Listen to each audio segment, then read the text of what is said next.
Okay, sorry, we're back. I totally apologize. I did a reload on the page, and it forced me to create an entirely new live stream. I apologize. There we go. We're starting to see some people starting to gather together, and hopefully, your hungry birdies were waiting on the other one. Yeah, no, they're here. They're here. They are hungry indeed. Sorry about the little disconnect there, but we had a bit of an issue with the screen. So I had to reload and reload. Hello, Marie. Good evening, Marie MacArthur. I don't have a super chat like some of these other people do. Hey, it's Simone, all the way from down under. What's going on, Simone? All the way from a lot of people lost people during this eclipse. This last eclipse, I know at least 2 or 3 people that had people die on the eclipse. And in fact, a good friend of mine, Leo rising, Cancer sun, lost her father on the eclipse. Very intense eclipse. We've got another one coming up. We're going to talk about that eclipse tonight. And we're going to talk about more on tonight's live stream as well. We're going to get into Isaac Kappy's chart. Now, I don't have his birth time, but I do have his birth date. Hello, Indigo Reina, all the way from Mexico. Hopefully, some of the people that were on the first live stream come back. Come back. Anna, come back. Come back. There's Trog Otto. Otto Atego Krat 666. That is the longest handle ever. Hello, Farah Jade. So anyway, if you go to my website, robertphoenix.com, you will see tonight's charts. We have the Isaac Kappy chart. We have the Barack Obama chart. And we have the eclipse chart for the upcoming eclipse, which will take place on the 11th of August. So this is a pretty interesting eclipse cycle. We're talking 3 eclipses. Usually we get 2. We're getting 3, and the next one is on August 11th. Man, I need a haircut. Let me just brush this thing back. How is everybody? Are we surviving the heat wave? Man, is it insane? It's, I'm thinking it's got to be that true node in Leo, that and a little global engineering, right? True node in Leo, it's the sun. It's in the first decam. We're getting that full sun effect. Dealing with Northern California fires. Jeez. The fire, my feeling, hey, what's going on? There's Heather. What's going on, Heather? My feeling about the fires in Northern California are obviously going to be a bit on the conspiratorial side. What's up, Matt? So, we're hearing things again like, do the directed energy weapons. We're hearing, this whole thing that this car started this massive fire in Northern California, I think is a bunch of bullshit, to be honest with you. And they're talking about the cost of not only just housing, but they're talking about having people through PG&E actually pay for the repairs and what's supposedly going to take place in Northern California, which I think is a bunch of shit, to be honest with you. My feeling about these fires, if you look at them and they're happening every single year now, California is not catching a break. First of all, the entire planet has been completely covered with chemtrails, which are extremely high in aluminum, right? So aluminum is an accelerant. It's an accelerant. So when these fires hit now, they're hellacious. The heat is just completely off the charts. And, the people that are out there fighting those fires, they've been going at this now for about 2 weeks. It's just insane. And again, my conspirators, that they're going to use these fires to move the people off the land, shut everything down, and get them into kind of the megalopolis which is the Agenda 21 and the Agenda 2030 piece. And that's all headed, we're headed towards Pluto in Aquarius. If we want to bring this back to astrology, Pluto in Aquarius is kind of a big deal. Not only is it going to be Pluto in Aquarius, but we're going to have the prelude, which is going to be Saturn in Aquarius, prelude to Pluto in Aquarius, which arrives in 2024 fully, right? Here's some chatter in the chat room. Raven says, hanging on. Eileen says, feeling uneasy, like something is about to happen. We're going to talk about that tonight. Kelly says, I feel the same way 3 times a day. Then Raven says, where my mind goes to Agenda 21. That's the big story. Agenda 21, Agenda 2030, 5G. That is the big story. Nobody's really talking. If they are talking about it, it's kind of in the highways and the byways of YouTube and some various websites, some decent pages on Facebook. What we're really talking about now, or it seems to be, he said, she said, in free speech. We're going to get into that tonight because free speech is going to become a battleground. And speaking of battlegrounds, Portland this weekend just had another face-off between Antifa, of course, the Proud Boys, who are the mercenaries that are hired by Ezra Levant of The Rebel. Tonight's show brought to you by LaCroix. Oh, yes. The pause that refreshes. So what's happening in that public space is also happening in the private space. Hello, Celestial Silica. Hey, there's Anna. What's going on, Anna? Welcome to the proceedings tonight. So we're going to talk about free speech tonight. We're going to talk about what's going on with free speech as it relates to the nodes, especially the true node in Leo and the south node in Aquarius. Now, the past couple of weeks, we've been talking a lot about the true node in Leo and all the stuff that's been happening around children. I mean, there's no coincidence that with the true node in Leo, children have become an emotional currency. And I've been talking about this for months now. And the latest iteration, of course, is what's happening theoretically in Hollywood with Steven Spielberg and all the accusations that are coming out. Now there's more SRA stuff. There's just a plethora of material that we're getting hit with around the whole kid thing, right? Well, what about the South Node? And what about the South Node in Aquarius? Because this is really kind of the Achilles heel of free speech and what's going on the internet to a large extent. Tanya asks, how about the next eclipse? We're going to talk about that tonight. If you haven't gone to my website, go to robertphoenix.com.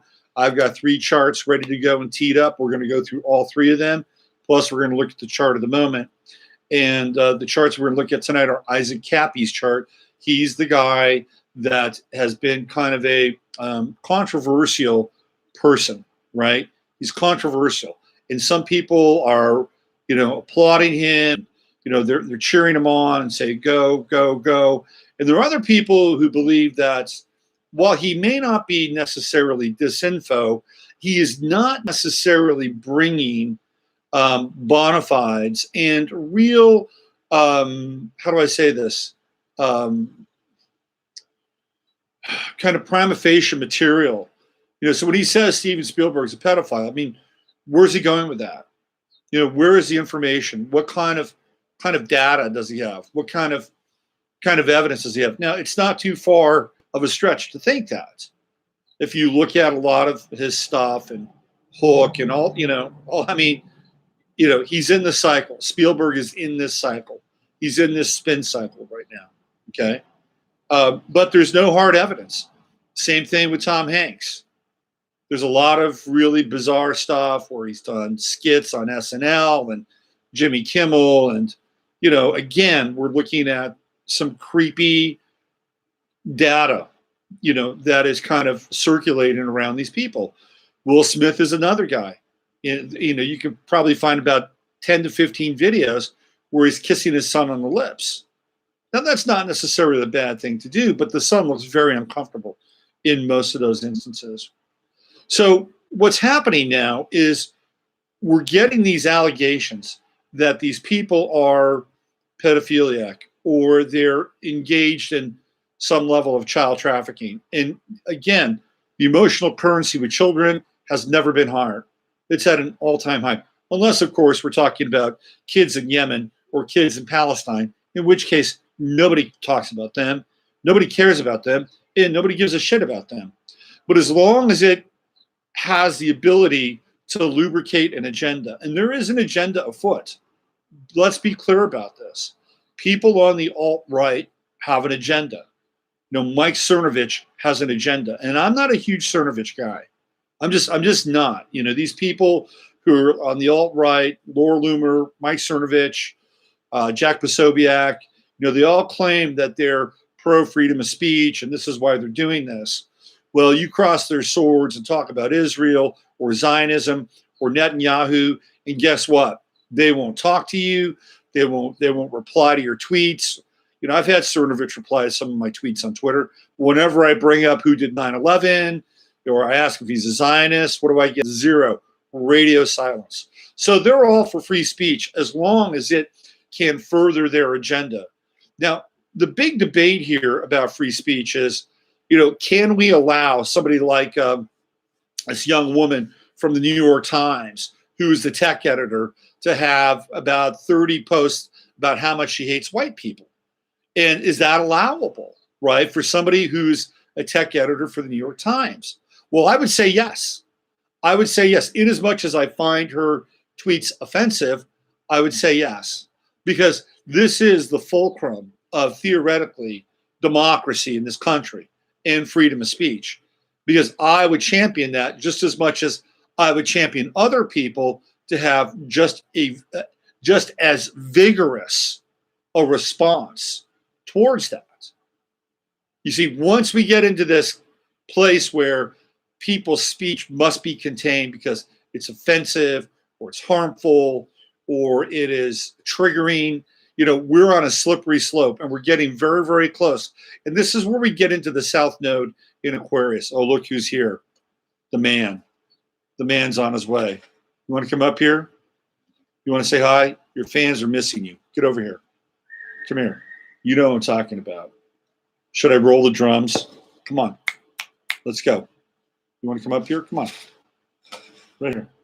You know, I watch Lift the Veil, that guy Nathan. He has his cat Doshi. Doshi doesn't do anything. He's a very nice looking cat. But at least Jasper will come up here. Come on. They want to see you. Come on. Let's go. You're right here. Come on. And he'll come up eventually. Anyway, free speech is vital. And we have this South Node in Aquarius right now. And Aquarius represents social media. Aquarius and the 11th house are all about social media.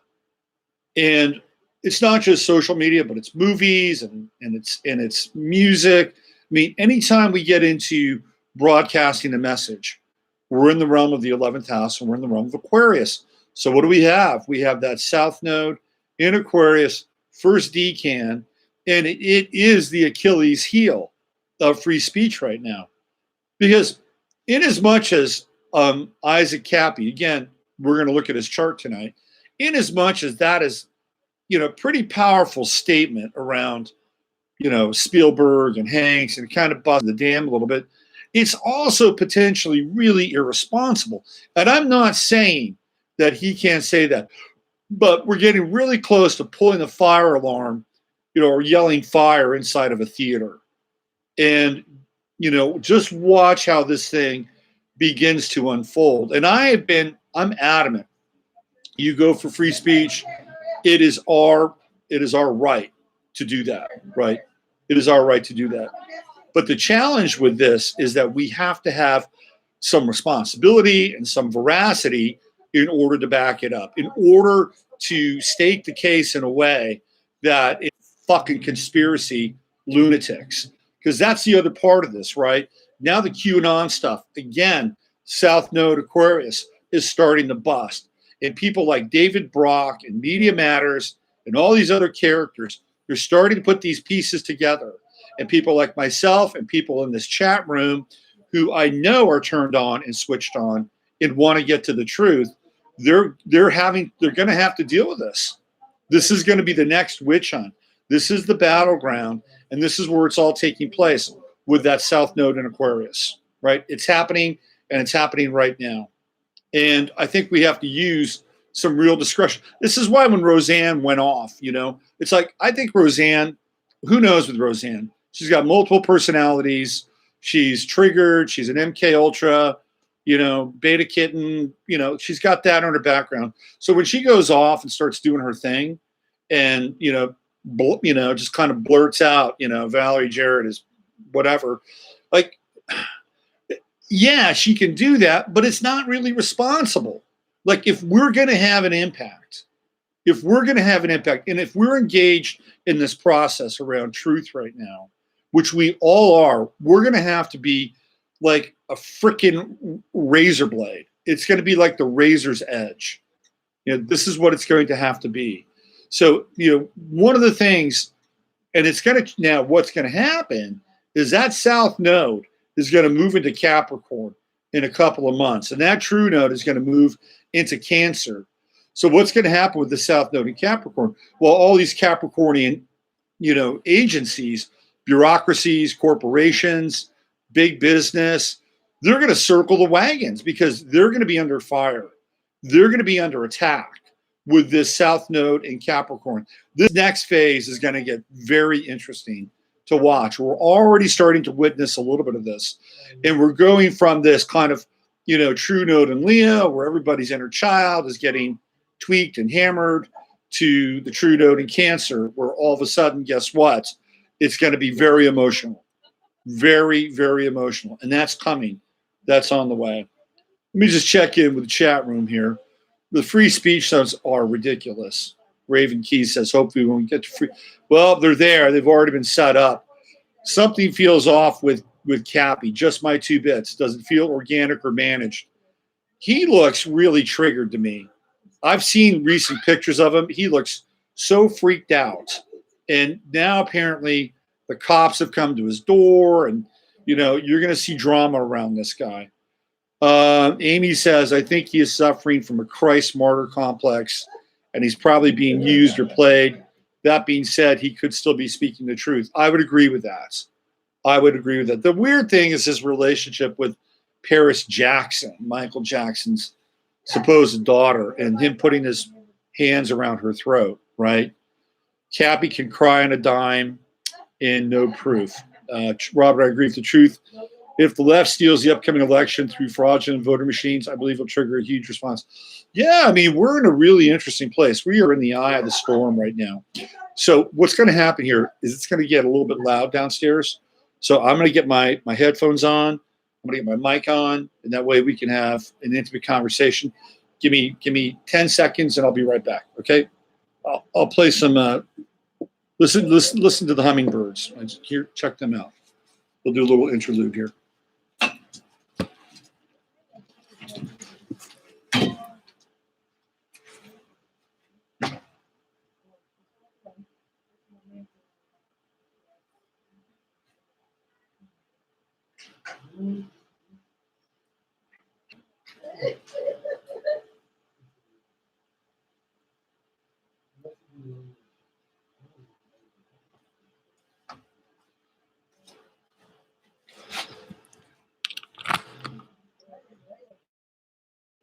All right, we're back. How's that, everybody? Are we good? We good to go? This will be a little bit better. Let me read a few comments here. The MSM, Tanya says, the MSM won't report anything that goes against their agenda unless it suits them. You're absolutely right. I'm not feeling anything authentic with Cappy. Why don't we get into his chart? You can go to my website, robertphoenix.com, and let's check it out. Let's go there, shall we?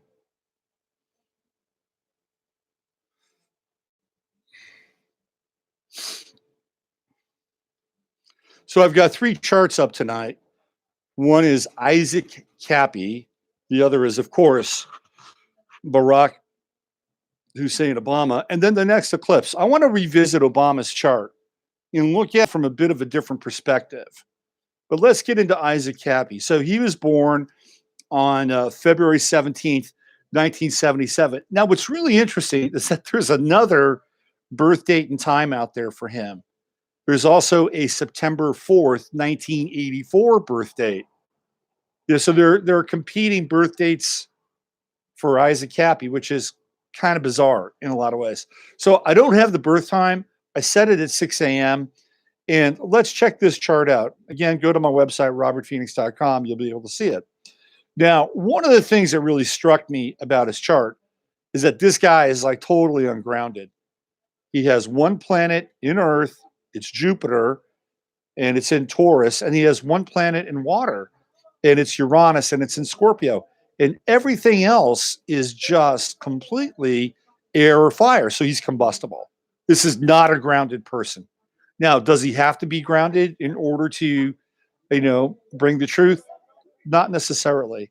What's really interesting is that he is at least, well, he says he's a triple Scorpio. I'm sorry, triple Aquarius. So I may actually have the birth time right. He said he's a triple Aquarius. Now, if that's the case, he's not just a triple Aquarius. He is a quintuple Aquarius. Sun, moon, rising sign, Mercury, and Mars. Okay, they're right there. First house, 12th house. Now, if this is true, and he is a triple Aquarius, because he said he is, then I've got the birth time kind of right. Okay. Now, what troubles me a little bit about his chart is that Mars went retrograde right on his Mercury. So we know Mars went retrograde at 9 degrees Aquarius. And he's got Mercury at 9 degrees Aquarius. And it squares Uranus right up there at the top of this chart in Scorpio. So whatever happened with him, and I would say this is probably organic, with that Mars retrograde going over his natal Mercury and his natal Mars. And he's got Mars, again, if this is the right time, and it might be very close because of his admonition that he's a triple Aquarius, he's got Mars in his 12th house. And I would say he better watch his ass, right? A transiting Mars, he'll have his Mars return coming up. So here's my sense with him in this chart. I think the outrage is real. I think he was triggered over this Mars retrograde, but does he have kind of the grounded nature in order to kind of pull this thing off? And my answer is probably no. Like with Jupiter and Taurus, hey, it's a big Earth, Jupiter and Taurus, but here it's in his third house. So again, it's mental, it's blowing things up. And with the Jupiter square to the sun and Jupiter square to the moon, he might blow things up out of proportion, right? That's the nature of a Jupiter square to the sun and to the moon, right? Blowing things up out of proportion, making them bigger than they actually are. Now, he's done research. He's talked about doing research. He said he came alive, switched on 9/11. Well, he's got Mercury trining Pluto, Moon trining Pluto, Mars trining Pluto, Pluto in the 8th house. So, yeah, I think he's somebody who wants to go down the rabbit hole. Certainly with Pluto, that's the hatch. It's going to send him down there. But can he be manipulated? This is really the question that I'm looking at here. Is this the chart of somebody who can be guided, even through their own awakening process? We don't know. We don't know what's going on. We don't really know who he's talking to. I know that there are people who are pretty prominent in the truther game, and they've had significant meetings with people along the way who have flipped their switches. And I don't want to name any kind of names. I'm not into gossip. I just don't want to do that.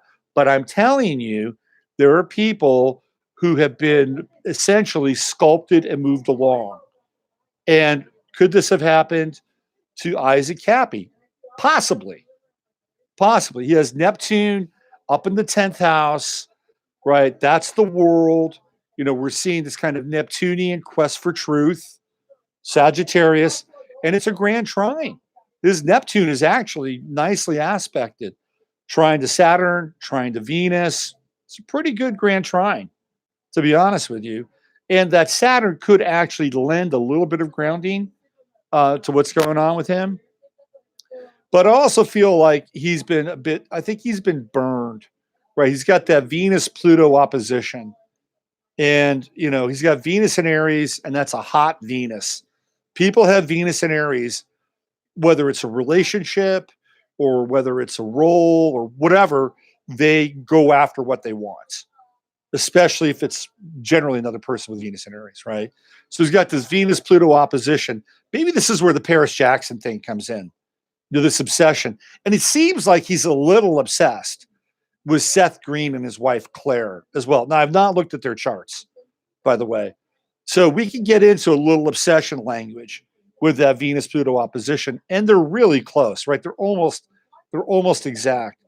The other thing that's interesting is over the last few months, I mean, we can go back to like March, and Uranus, transiting Uranus, is on his Chiron in Aries. Something happened to this guy.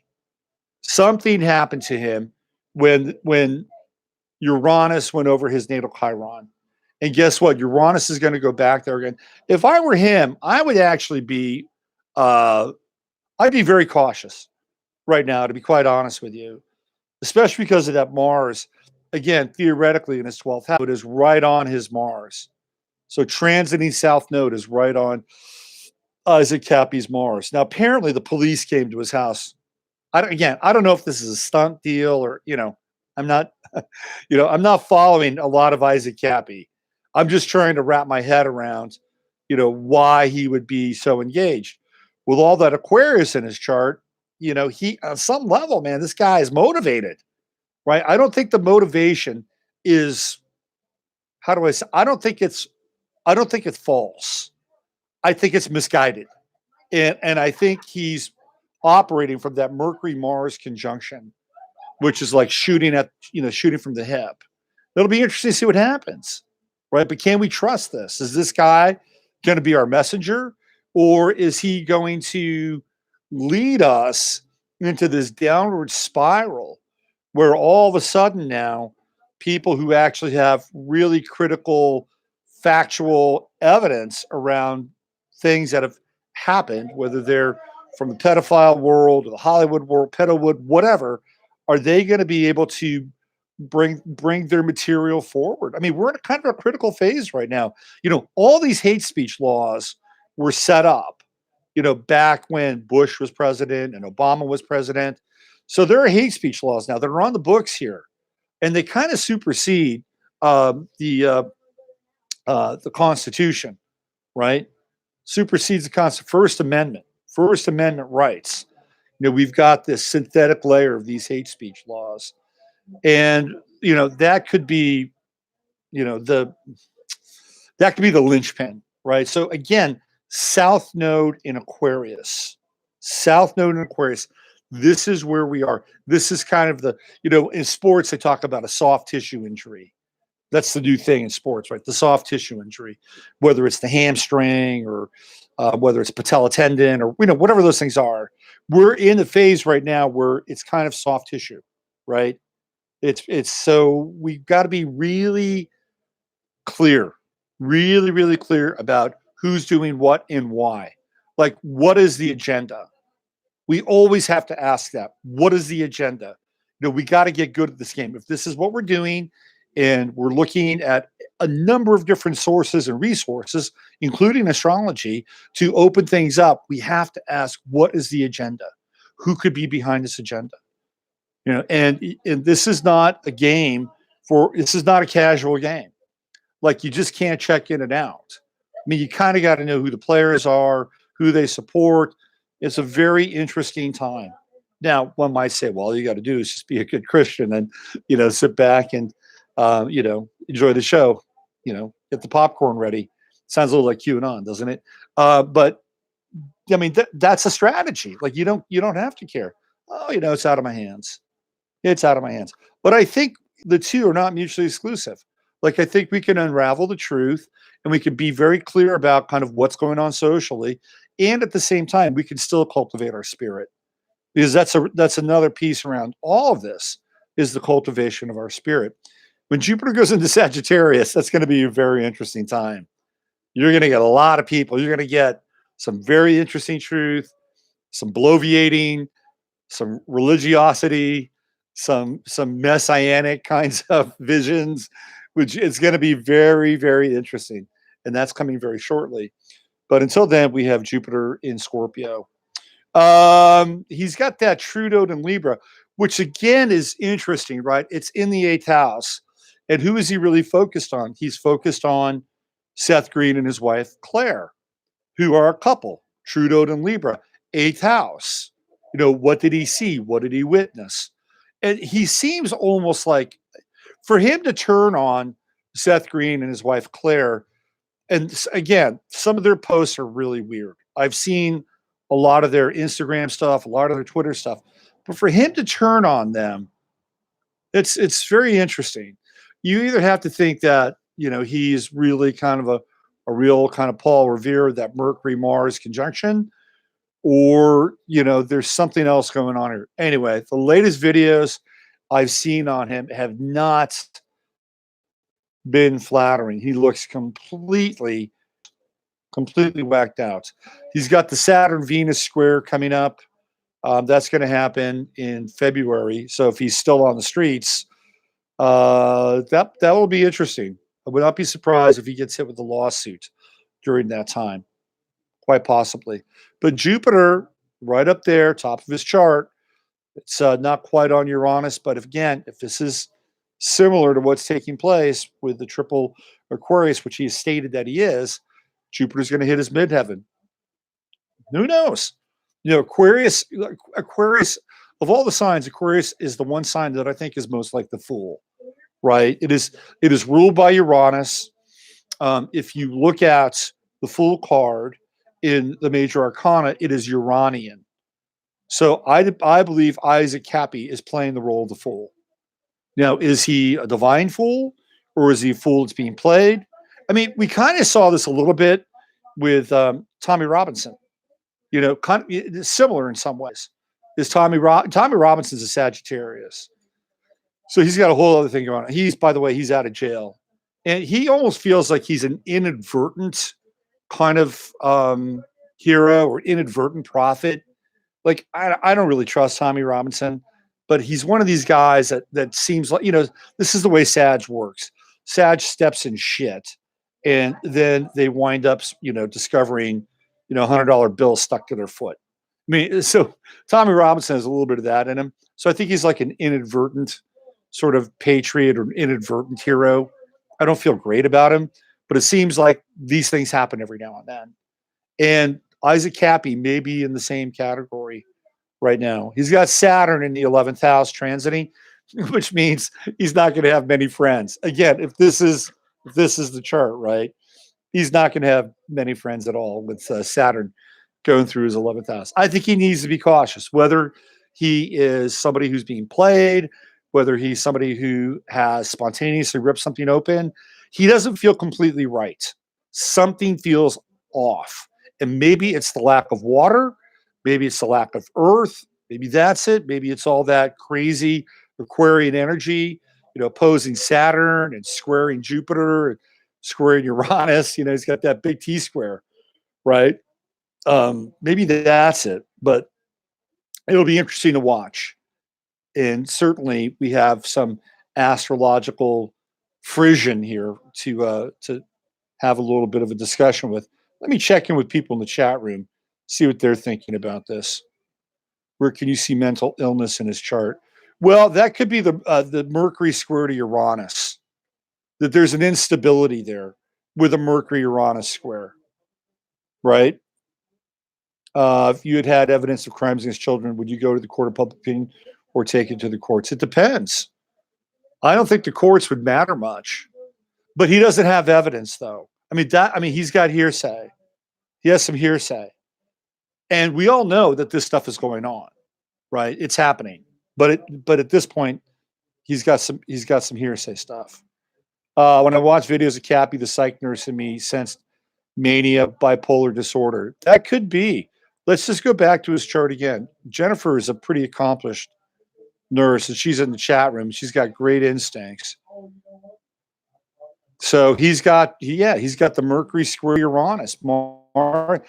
He's got a Mars. This guy's electric. Okay, I mean, you watch him; he's almost like he's vibrating. You know, and that's not a bad thing. You know, that is not a bad thing. But there is some instability, and again, there's not a lot of grounding. And even with Jupiter and Taurus squaring it, and by the way, he's got that moon, which is balsamic moon in Aquarius, you know, and it's like having to let go, let go, let go, let go.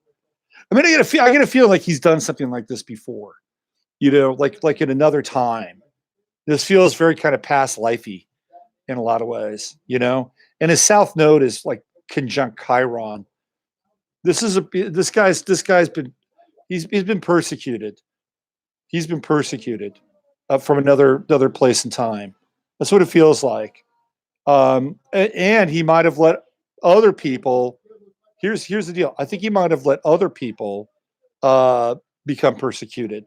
That's what I think. That's what I think. I think he's got a past life trigger here, where he didn't open up, right? He didn't open. Who knows? Maybe it was Germany Holocaust stuff. But kind of, you know, maybe it's that kind of vibe.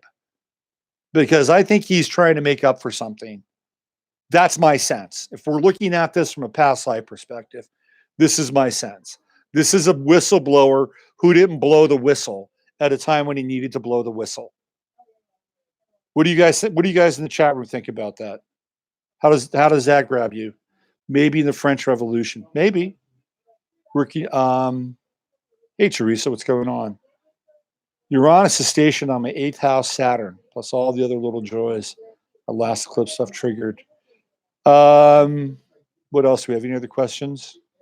I keep getting knocked off this feed, but I get up again. Hang in there, Jessica. We're pulling for you. Okay, the light's about to change.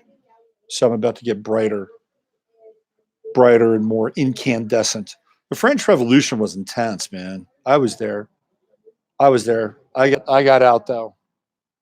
I used my Masonic connections to get the hell out of there. It's true. So that's Isaac Kappy's chart. I just think he's got to be careful. He's got to watch his ass. That would be watch your ass, Isaac. And especially with Saturn going through the 11th house. Not a lot of friends there. Anybody else? Anybody else in terms of the Cap? You know, it's interesting. He also kind of shares that name with Colin Kaepernick, right? There's Miss Kitty. Hey, Miss Kitty, what's going on? Cappy resembles Jordan Peterson. That's actually a really good take in a lot of ways. Although Jordan Peterson has a bit more empirical data at his fingertips. He talked about having energy surges, insomnia, not eating, and says that he's not taking drugs, but his eyes. I agree. I think something's going on with this guy. You know, I think he is switched on. I really do. There's something electric happening with him. And we've all gone through periods like this. You know, I mean, who remembers when they first woke up? Do you remember what it felt like to wake up, to really wake up and to understand that like the world wasn't the way they sold it to you as, and then all of a sudden, you know, you start to put things together? That's an electric time. And I think he's kind of going through some of that. But he's got to be careful. And I think he could be manipulated. That's my 2 cents. Okay. That's my 2 cents. Aries is the fool. I associate the tower with Uranus. Well, if you look up Aries is the magician, right? It's the will, you know. If you look up, you know, Aries, right? He's got one hand, he's using the wand, and the magician is the application of will, right? Mars represents the tower card, not necessarily Aries. If you look up secret language of birthdays, they make a very strong connection with the fool being Uranian. I know that because I'm born on the 22nd. And the 22nd card happens to be the fool in the major arcana. It's the 0 card and it's the 22nd card. So it happens to be the Fool. I've heard the Fool card can be related to a cup holder. Interesting. Mars in contact with Uranus will electrify him. Yeah, it's true. Absolutely. Absolutely. So it's interesting to watch this guy in action right now, right? To see what's going on with him and the electrification process of his awakening, whether it's grounded or ungrounded. We're witness to it. Aries, the Emperor. Yeah, well, Mars is the Emperor, but Aries is the magician. It is the application of will, right? That's what Aries does. It is pure, undifferentiated application of will, right? It is the one. Maybe it's the Virgo in me, but I like empirical evidence. Absolutely. We need empirical evidence. Absolutely. When this guy is go. You know what he reminds me of a little bit? He reminds me of the Peter Finch character in Network, where he says, "I'm mad as hell and I'm not going to take it anymore." Howard Beale. I think what we're witnessing with Isaac Kappy is a kind of our version of a Howard Beale moment. That's my 2 cents. And could he be manipulated through this? Absolutely, because that's exactly what they did with Howard Beale in the movie Network. That's my 2 cents. But I think empirical evidence is really important, especially for playing Russian roulette with the truth, right? Gemini. Gemini's the lovers. It's about choice and duality.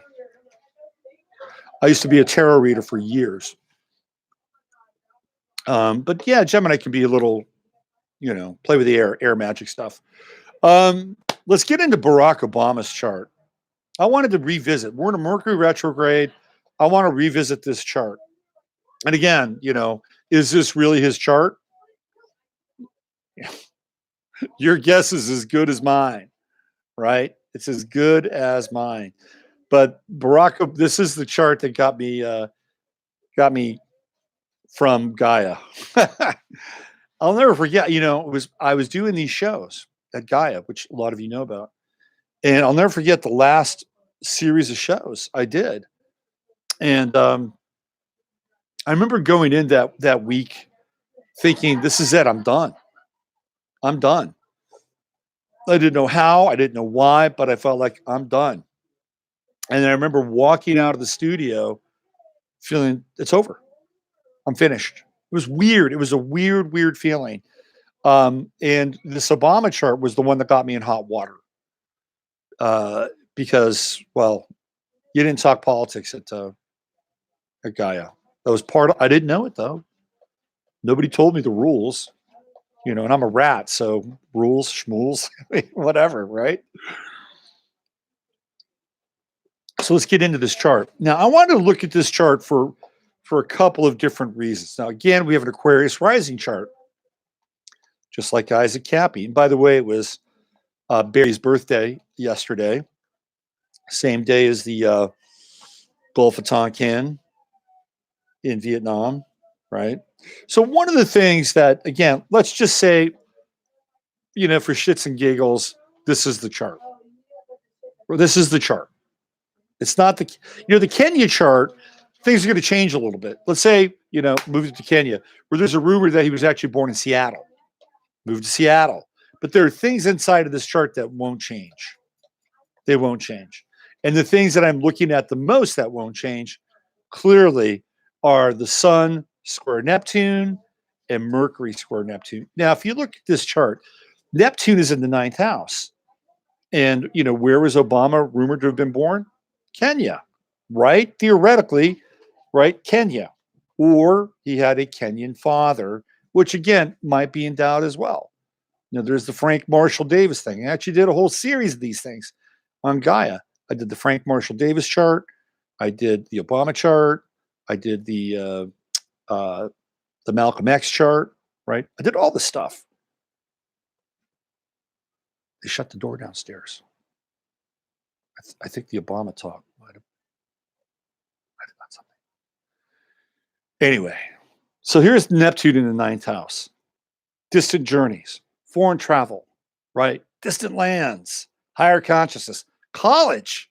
The 9th house is universities and college. Did he even go to college? Look at Neptune there. Does Neptune provide us with any answers? Absolutely not. Right? It brings up more questions than answers. Did he really go to Columbia? Neptune, ninth house. Did he write anything for the law review? Neptune, ninth house. Did he really go to that college in Southern California? Was it Occidental? Neptune, ninth house.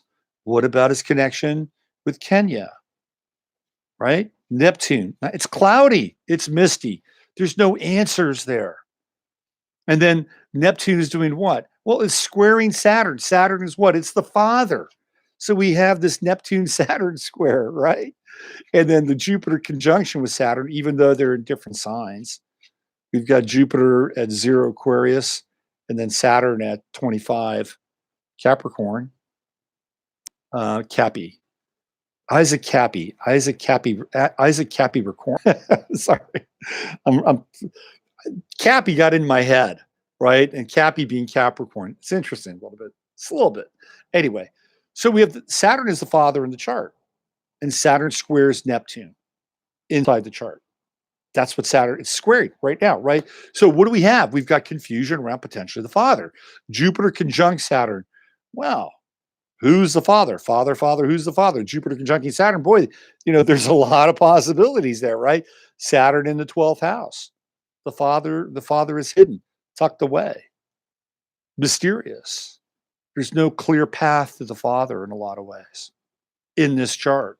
And Neptune only adds more obfuscation and confusion. I'll go on record here and I'll tell you that Barack Obama is a lonely person. People that have Saturn in the 12th house, even though they can be really popular, they can have all these social engagements, Saturn in the 12th always creates a sense of alienation and isolation. And the purpose of Saturn in the 12th is to get closer to God, right? To get closer to God. That's the nature of Saturn in the 12th, because the world doesn't feel right. And if the world doesn't feel right, then you go through the 12th house and you say, I need a stronger connection. I need the hookup here. I need to get to, the father beyond the father beyond the father, right? That's Saturn in the 12th house. And it's important for people who do have Saturn in the 12th house to take time out every now and then and to be with themselves. He's got, very profound spiritual potential in this chart, if this is indeed his chart, right? Jupiter, Saturn, he can really expand. He can learn the lessons from Saturn and expand. This whole hope and change thing with him, clearly, I believe that's Jupiter in Aquarius in the 12th with the Aquarian ascendant, if this is his chart, right? But how can we believe anything?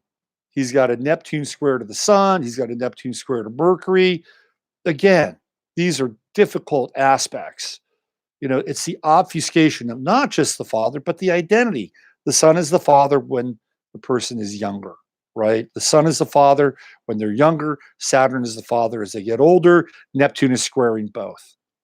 There's even questions about his own paternity with his own kids.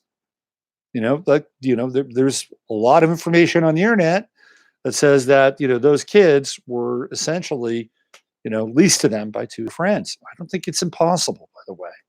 I don't. But getting to the core, getting to the truth of this is quite difficult. It's a very difficult kind of, element because we're dealing with the Neptune square to Mercury.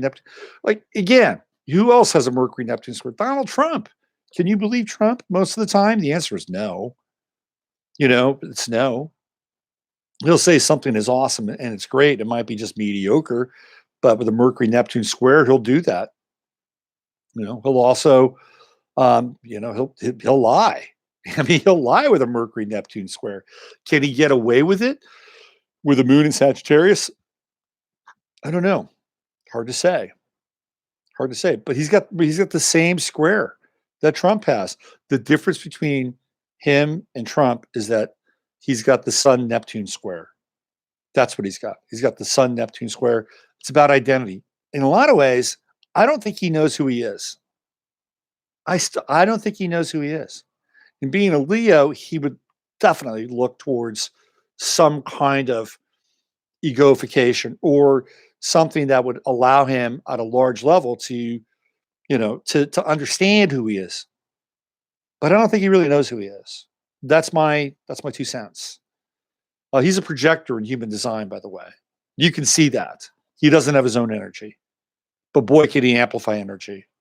When he was in Denver and he gave that acceptance speech, I mean, he was amplifying lots of energy that night. Tons. Look at his moon down in the 4th house. This is really interesting as well, right? It's in Gemini. So it's split. Well, so is he, the moon is the mother. It's the birth. Gemini's duality. Well, where is he from?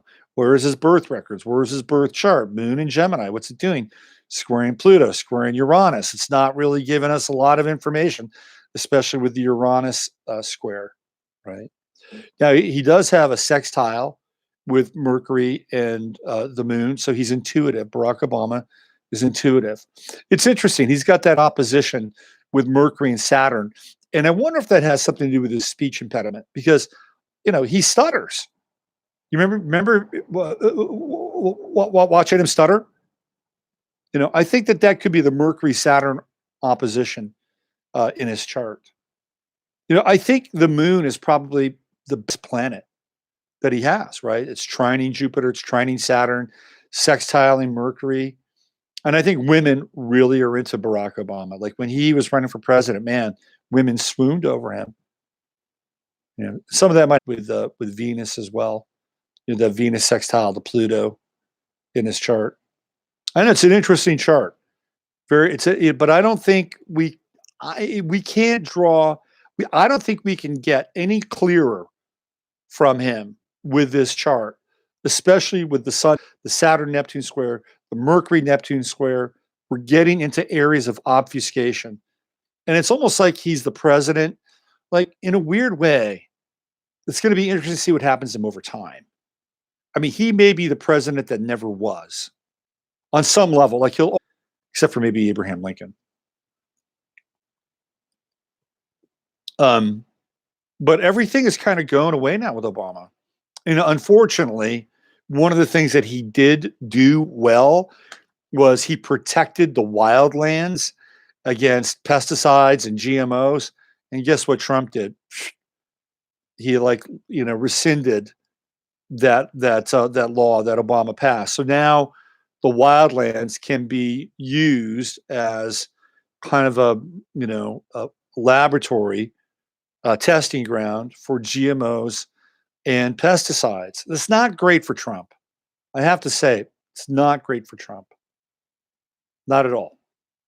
So Obama actually did that, protected some wildland. Trump's undoing, but he's undoing a lot of Obama stuff. Obama's going to be the president that is going to fade. And maybe this has to do with the Sun-Neptune square. This is just my 2 cents. He's got that Venus-Mars square in his chart. That's conflict, right? Conflict with the masculine and the feminine. And that Mars is just creeping. It's creeping over into the 8th house. And we haven't even gotten into Pluto and Uranus, right? Unusual partnerships, unusual relationships. And then we have Michelle. I think she's showing up where in his 11th house. So, friend. I think that's friend energy. I wonder if her Saturn is opposite his Venus. I'd have to look at her chart. I think she's later Capricorn. Elementally, he's pretty good. He's got a fair amount of fire. Of course, he's a Leo. He's got a fair amount of air, decent amount of earth, decent amount of water. Pretty stable. Not a lot of cardinal. Saturn and Venus cardinal. A lot of fixed. And some mutable. But look at his sun. Like the only thing his sun is doing is squaring Neptune. Does he even know who he is? I mean, this is the big thing here. Does he even know who he is? I'm not sure. I think he is an amalgam of influences that he's absorbed with that Sun-Neptune square. My 2 cents. Let's check back in with the chat, see how we're doing in here. Let's see. Yeah, for me, this is doing a protection of wildlands. It's insane. Totally turned me. Yeah, I don't know. Trump does shit like that. 3 days from now, or 4 days from now, he'll do something like, oh, wow, that's really cool. I mean, that's just the nature of him, right? He's got that Sun-Uranus conjunction. He'll do one thing, he'll scratch your head and go, why the fuck are you doing that? and then it'll be something really cool. Oh yeah. I don't know. I mean, it's totally like neurotic, and it's Gemini dwelly. Absolutely. Akhenaten faded from history is jumbled about him too. Yeah, there's that whole Akhenaten trip too with Obama and Freeman and all that stuff. Multiple homes. Mine is in the fourth house too. Grew up between. Yeah, he had a lot of homes. Grew up in Indonesia, Hawaii, right? All that stuff. Marie says, I heard that the so-called protection of wildlands was in line with Agenda 21. Okay, see, that's the other thing, right? Right. So Marie pointed out something inside here about what Trump did. And that was the other thing I was going to bring up, right? Is like sometimes he'll do something and you'll say, this is crazy. This is absolutely crazy. Like, firing that missile into Syria. And it was really like nothing. It was like this planned event. So Marie brings up a really good point. A really, really good point that it could be connected to Agenda 21. Look, we just got to watch this stuff. We have to just watch what's happening and see where the rubber hits the road, right? We just, high beams on. Okay, why don't we look at the eclipse that's coming up? Again, go to my website, robertphoenix.com, and we'll have a look at this eclipse here that we're checking out. So it's going to be on the 11th of August. And we're talking 6 days from now, Saturday night. And I've got it at 3:02 a.m. That's the eclipse time for here in Central Texas. Now, what's interesting about this eclipse, obviously, we're on a new moon, right? We have Mercury, moon, then there's the true node over here, all in Leo, and there's a yod. We have a yod going on. Neptune, Pluto, yodding off on this eclipse. So what does that mean in terms of how it can affect us, right? So the yod is a fascinating aspect of astrology. Back in the old days, it was considered to be fated, right? It wasn't a great thing. Like if you had a yod in your chart, that area of your chart would be considered like something you'd have to come up against over and over and over again, whether it's a loss or whether it was some kind of tragic moment, whatever that thing is, right? That would be an indication back in the old days of that yod. Astrology, as we move forward with astrology, we know that a yod is essentially two inconjuncts coming in, right, at a certain time, right, at a certain angle. So we have to understand the inconjunct. And the inconjunct is, if you're not familiar with it, it is a 150-degree angle. It's not quite an opposition. Like Leo has nothing to do with Pisces. It has nothing to do with Capricorn. But if the planets are at a 150-degree angle with roughly a 1 to 3 degree orb, now we have the recipe for an inconjunct. So how does it look? What are we really basing this inconjunct on? Well, Pluto's at 19 degrees, and the sun and the moon are at 17 degrees. They fall into that classic inconjunct territory. Neptune, is retrograde like just about every other planet, is at 15 degrees, and it's kind of more in conjunct with the moon, but still classically 3 degrees right there with the sun. So let's look at this. Now, what are we trying to understand here?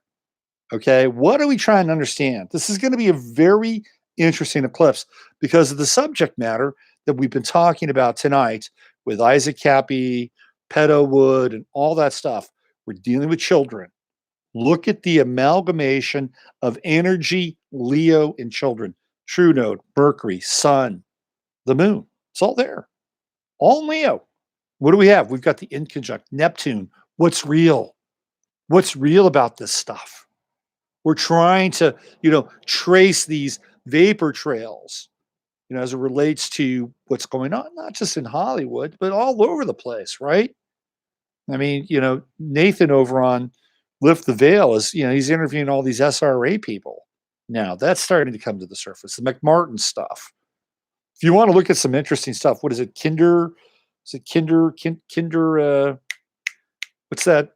Kinder, not Kinder Gym, Kinder Care. There's a franchise of these like daycare centers. Look up that stuff. Creepy. Really creepy. Anyway, here's Neptune in conjuncting with all this Leo material, right? And then we have Pluto. Oh, that's in Capricorn. So we're dealing with people in power. I mean, Capricorn is power, right? And Pluto is what? Pluto is obsession, it's sex, it's the underworld. Here we go.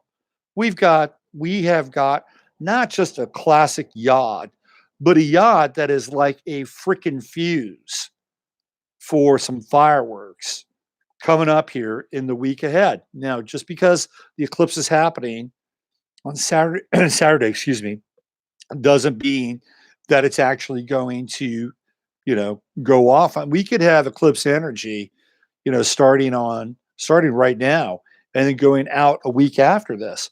And these have been three very intense, very intense. Okay, so check this out. What are Mercury, which is retrograde, the moon and the sun? What else are they doing? Squaring Jupiter in Scorpio. Where is Jupiter? It's in the fifth house. What is the fifth house? That's Leo's house, and that's children, right? There's something big afoot here with this eclipse. Now, it could be maybe that something really pops, like something really big happens, with this this whole pedo wood thing, or maybe, just maybe, we wind up flying into this cloud of accusation that nobody can actually prove, but it feels kind of very real in some ways, right? I mean, there's a lot going on here, and it really feels like we're reaching this point of concrescence. And it's right around this week and the week to come, the week following, where a lot of this material, could explode in a way that might be very, very difficult to wrap our heads around, and even more importantly, prove. Okay, so just keep your eyes on this, right? South node is right there. It's still close to Mars. Mars is retrograding, and Mars is going to be at zero Aquarius, right? The most potent degree of Aquarius. It's going to go back to 28 degrees, and it'll go back next week, right? It goes back to 28 degrees. I think by the end of the next week, it's like a 29, 28. And then ultimately it stations and it begins to kind of lurch forward, right? But this eclipse is going to be very interesting. What do we have here on the ascendant? Gemini, duality. There's this and that, and then there's this and there's that, and there's this and there's that. There's a lot going on with this eclipse, but it is this yod. It is the two inconjuncts with Pluto and Neptune that are going to, I think, screw with people's heads around this eclipse, right? And you have the Mars-Uranus square. And then that's like, firing things off, right? Shooting things off from the hip. Be cool, just don't get sucked in. Do not get sucked in. I mean, there is a lot of catalytic energy out there. It's very combustible. Very combustible. Do not get sucked in. I gotta watch my own advice here. And even Neptune, we've got the Piscean midheaven with Neptune. It's like, what's real? What's real? Very interesting eclipse. I would say be objective. Be objective. With all that Leo energy, man, people are going to want to get involved. This is going to be a very passionate time in the lead up and the aftermath of this eclipse. Just check yourself. That's my advice. Let's see. Anybody else? We got Mars too, by the way, 8th house. There's another aspect of this thing. What else do we have here? Observe and don't absorb. Not saying he's literally Azazel, but Jay got banned for sharing. What else? Thank you for the heads up. Wow, I really need to get a chart reading from you. Michael Whalen has devil horns. Michael Whalen, devil horns. Just I don't know, Michael Whalen. Nathan banned me because I noticed his last guest with the camera. Oh, I see. Had devil horns. Oh, he was was he one of the SRA people? Was that who he was? Yeah. Okay. So Heather and I are going to talk about this eclipse.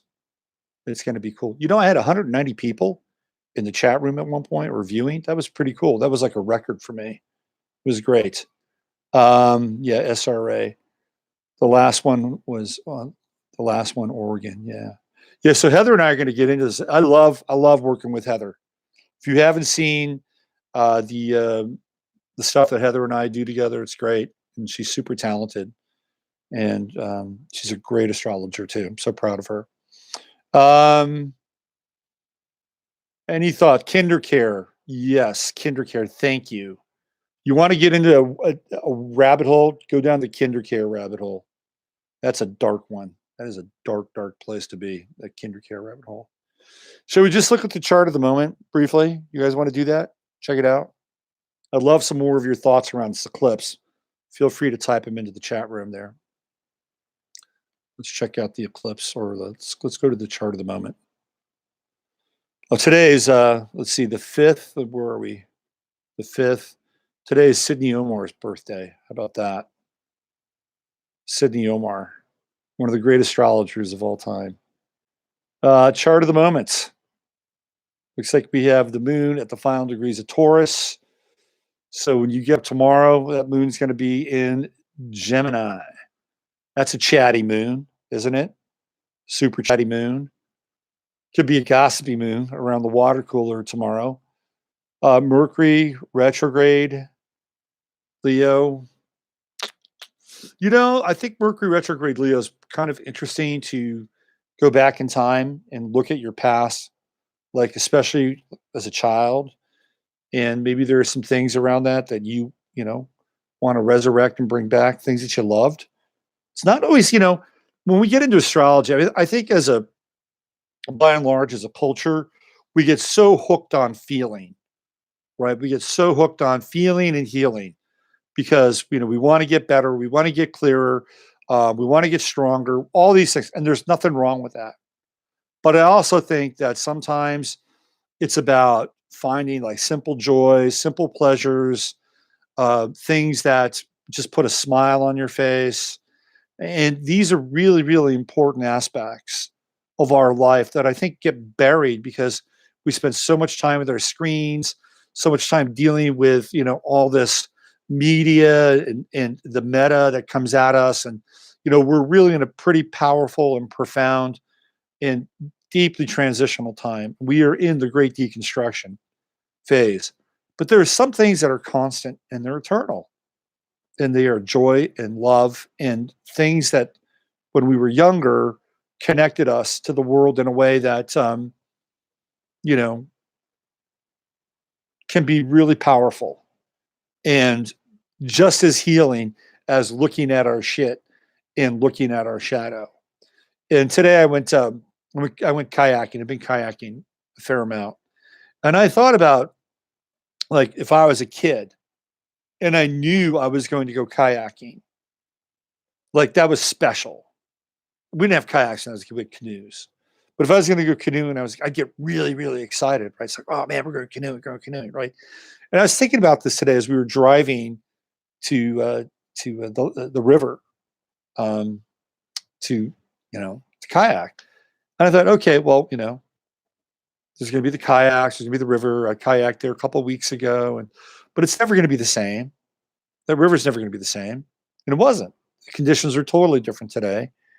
But and I thought to myself, wow, could I be as enthused as I was when I was a kid to get on this boat and to be out in the water, which is a really kind of special thing. So with this Mercury retrograde in Leo, I really, would encourage you not to just go back in time and, try to heal your heart, which again is going to be kind of a Leo thing, which I, again, recommend. If you've got some Band-Aids on your heart, I would say get in there and stitch them up or whatever, but find some things that made you excited. Find things that gave you a sense of joy. Now you don't have to go revert and become like one of these people. I'm a 6-year-old now, and I want to be adopted. I mean, have you seen that guy? He's like 48 or 49, and he's become a 6-year-old girl. He got adopted. I mean, whatever, right? I wouldn't go that far. I mean, it's up to you. I wouldn't do it. I wouldn't do it, but get something. Go back. Find some stuff that brings you some joy. We got to bring some joy.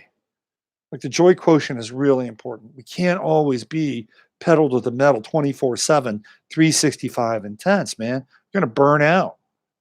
Especially for you people who are, and I know a lot of you people who are in the chat room and who, connect with me and the material. A lot of you are healers. You're either astrologers or psychics or empaths or you're practitioners. You get burnt out, especially during these times. A lot of people are anxious. A lot of people need help. A lot of people are struggling. A lot of you are conduits for those people. And I get it, but you have to take care of yourself. And with this Mercury retrograde, go find something that, that gave you some real joy when you were younger. Try to bring it into the present and see how it fits or feels. And maybe you get to experience something vicariously and it's great. Or maybe say, yeah, it was great to, have this again in my life. I've kind of moved beyond it. Or maybe you just say, I love this. I don't know why I gave it up, whatever it is, right? We're at the final degrees of Venus and Virgo. Feels like Venus has been in Virgo for a long time. We're going to get into a Venus retrograde here later on in the summer, fall, end of summer, beginning of fall. We're going to get into Venus retrograde, but it's going to go into Libra, and not a moment too soon. Venus and Virgo can be super critical, really, really critical. And then we're at that 29th degree, the anaretic degree. It's conjunct my sun. Maybe I need to, I don't know what I need to do with Venus conjunct my sun, but it's going to move into Libra, and not a moment too soon. I think we could use a little bit of Venus Libra, some balance, some mediation, some civility, right? Venus and Virgo can be cutting in a lot of ways. It can be tough. If you have Venus and Virgo in your chart, if you're grounded and you feel safe, your Venus and Virgo can be fantastic. Should be a healer with Venus. But Venus and Libra has the potential being much more, how shall I say this, pleasant in some ways. So that's going to happen. That'll happen this week, early this week. We got Mars retrograding again, 1 degree Aquarius, going to go back to 28 Capricorn. It's the Mars slingshot, and wham, moves forward. We're in a war, by the way. We are in a culture war. That is clear. That much is totally clear. This is the weird thing about living on Earth, right? We live in a really paradoxical world. Like on the one hand, nothing ever changes in some ways, right? I mean, I've got a little garden over here. I've got beets growing. These beets have been growing the same way for thousands of years. Like that doesn't change. Just doesn't change. These plants that have like invaded my pot over here because of the bird seed. Well, I mean, they're just doing their evolutionary function. They're living their pattern. That doesn't change. Right? This has been going on for millions of freaking years, right? But on the other hand, we are living in a time, where there is a lot going on. There is a hell of a lot going on. So on the one hand, culture war, whatever. I got beets growing. I've got these, plants growing over here. The butterfly, the hummingbirds are coming. I mean, these things are eternal constants. But we are in a culture war, and that is clear. That is true.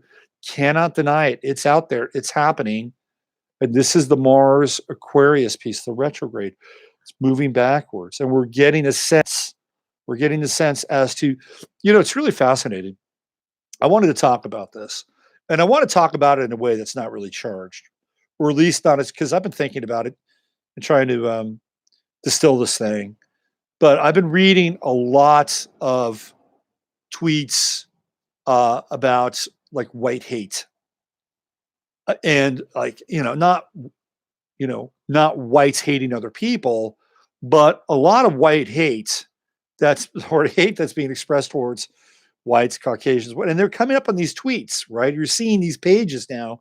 It's like, wow, this is very intense, right? This is like this heat below the surface that's been burning for a while. And now it's starting to come up. And it's really interesting to kind of see this from a certain perspective. Like, on the one hand, I'm not happy. Like, I don't think anybody should be hated. That's my position.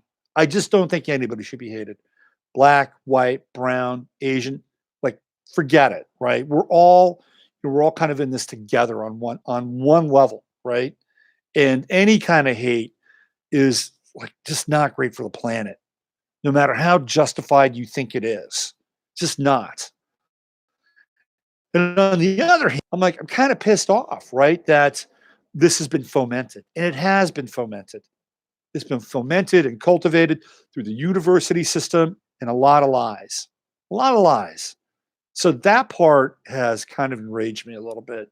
So I'm looking at this from this perspective, and I'm doing my best to stay as really detached as possible, because one of the things that's happening is we can get really sucked in. It's like, oh, it's bullshit, right? Slam my hand down, right? 57-year-old white Anglo-Saxon Protestant male. It's like, screw you. And I'm not gonna debase myself. I'm not gonna get buy into white guilt or white privilege. Look, my parents grew up extremely poor, and they had to bust their ass at shitty jobs for years, right? And there's no privilege in that household. Trust me. My father was raised in foster homes. Okay, he had a lot of baggage. Both my parents had a lot of baggage, right? So when I get wind of a lot of this stuff, right, I'm not crazy about it, but we're going through a cycle, and it has to come up, right? We have to purge a lot of this crap, whether it's white hate or black hate or Asian hate or Jew hate, right? It's got to come up. It's got to come up. Like, if we're going to move into the future, the boils have to be burst. They have to be burst in a way where ultimately it's going to scab up and fricking heal. And I don't know how it's going to go down. I don't know. We're in a very combustible time, right? So again, just keep your eye on this. This is Mars retrograde in Aquarius. This is like pulling back this layer, this revolutionary and radical layer. I've been thinking about the revolution too, and revolution in general. It always seems so sexy, right? It's like revolution. You think of revolution, it's like, oh yeah, wow, great, great, wow, great. I was listening to this E-Town. I was listening to E-Town today, just briefly. It's like this NPR kind of musical show, and they had this group on there called Chicano Batman, and the announcer was talking about how political they are, how revolutionary they are, and I was just thinking about, well, how is he feeling, right? How is he feeling when he says this? How is he feeling when he broadcasts their polemic and their message? Like, what is his transference? Well, my sense is that he felt good, right? He felt good because there was something, sort of justifiably moral about his kind of emotional connection to what this group was doing. And I thought, well, why is that the case? Well, because when you get into the power of revolution, it's kind of almost like this monad that exists, and it's always there, and it's always got this like kind of nucleic charge to it, so that when you tap into it, it kind of feels good. It's like, oh, it's revolutionary. Oh, it's like it's got that. You just plug into that socket for a while, and you can do that. Like, it's there. It's an energy you can tap into. The challenge with the revolutionary energy is that there's no conclusion to it. There's no conclusion to it whatsoever. It just keeps kind of morphing and changing into the next thing, and it's so seductive, right? It's so seductive. But and at some level we kind of need it. We need some energy like that. but we don't need too much. This is Venus and Libra speaking. And we need, this grounded, structured, solid, other kinds of energy that moves into the future with some level of consistency and constancy. We need that too. When we get too far on one side, what do we get? We get stuck, we get burdened. When we get too far on the other side, we're just always in a state of flux. And what's happened is we've had these two parallel kinds of experiences running now for a number of years. And every now and then, just like the DNA, it'll do a little of this, a little of that. And at some point, it'd be great if we just come together, right? So that these two energies, the spirit and the will, right? The spirit and the will, one that's revolutionary, one that's kind of radical, one that's kind of quote unquote Luciferic, and the other, which is more kind of orthodox, structured, kind of formatted, that they actually re engage and become one dynamic plank that we can live upon on this planet and in this third dimensional matrix. And I think ultimately that's where we're headed, right? The big challenges, the big questions, will the two energies pull us apart? Because the gyre is widening, right? Which is a line from Yeats in the Second Coming, right? The widening of the gyre. So it's widening. Now, we're in a time where this stuff is going to get exposed. And let's just hope that as it gets exposed, that we're able to maintain our ability to stay cool, to stay present, and to watch it all unfold, right? To become, a divine witness to this thing. And so always, to the best of our abilities, to always opt into truth. Now, there's going to be a lot of manipulation happening because they know, right? They know that people are high on truth. People want truth. Like, we're at a moment in time that feels very French revolutionary. And what happened with the French Revolution? We got Robespierre, and he was bad news, man. He was totally bad news. I mean, people were losing their heads every single day. So we got to be cool about this. And the powers that be know this. They've been clocking us for decades. They've been clocking us for hundreds of years, thousands of years. And they know that we're in a moment in time where we are waking up and they want to hurt us. They'll either want to hurt us or they'll want to take away some of our more primary, functions and rights, right? So this is a really fascinating and interesting time, and you're a witness to it. You're a participant. I did this thing on Facebook a couple days ago. 10 things that can help you get through the deconstruction phase. And just off the top of my head, it was like, number one, you got to stay in shape. Take care of your body. It's really important. You got to stay flexible, but that's literal and figurative. Stay flexible. I would say practice a martial art if you can. They're great for focus. They're great for getting rid of energy, aggression, and it keeps you sharp, right? You got to stay sharp. You've got to hone your edge. Got to sharpen your axe, and martial arts can be very helpful towards that end. Taking care of your gut, your digestive system, super important. Really, really important. Learning a new skill. That's a really important thing as well. Learn a new skill, keep your mind sharp, read, spend more time in nature, get into some gardening, and laugh. These are like 10 things that I put out there. And, a bunch of other people chimed in and, they added to the list. A lot of them are really like very powerful kinds of additions. So everybody's going to get triggered. We're in a triggering time, right? The best thing you can do, stay on top of it, stay as close as you can to truth. And you know what? Don't take any bullshit either. But don't be defiant about it.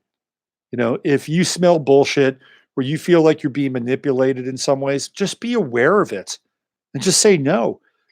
Non-consent is really important. By not consenting to something, what are you doing?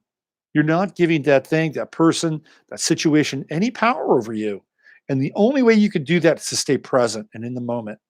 That's the biggest trick around all of this, especially right now during these times. Let me check in with you in the chat room. Let's see, maybe we'll unite when everyone realizes. We've all been screwed. Absolutely. Absolutely. We've all been screwed. What is the percentage of awakened sheeple? I think we need 33.3%, and we're good, right? How about a false flag assassination attempt where Trump survives? Could happen. I said a couple of weeks ago, he's in the gauntlet. Between now and November, he's in the gauntlet, right? That's it. He's got Mars going through his sixth house, open enemies. Could very well happen. Okay, why don't we get on out of here? I like to do about 90 minutes. Hey, if you're interested in working with me, you go to my website, robertphoenix.com. I do readings. I have a pretty good astrology class. No, it's not pretty good. I think it's really good. And it's 16 hours of video and instruction. And that's available over there. And I'm working on a new website, so keep your eyes open for that.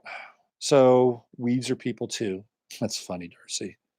They are, absolutely. Okay, why don't we get on out of here? Let's get on out of here. Got a big week ahead of us. Thank you all for showing up and being here on Sunday nights. And as soon as Mercury goes direct, I'll be doing the flames again. So keep your ears open for that.